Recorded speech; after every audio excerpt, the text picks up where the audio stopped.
सुंदर है नदी ये ब्रिज देखूँ यहाँ हूँ मेघालय एक जगह ना जहाँकि मुझे जानी ना तो आम आज पहुँचीचु मालडोर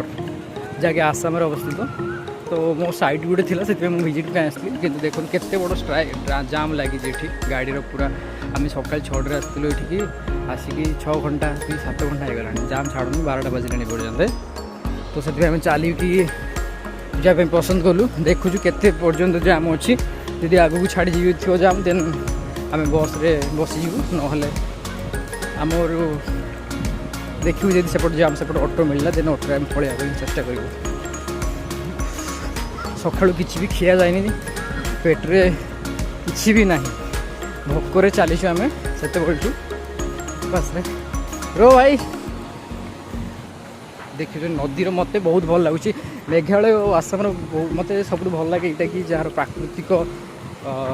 सौंदर्य जोटा कि बहुत ही मनोरम करता है झरणा देखिपे कि नदी देखूँ कि पहाड़ देखिपे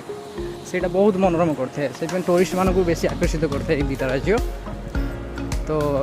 मु बहुत लकी कि मत जगार साइड मिलूँ तो से बहुत लकी फिल कर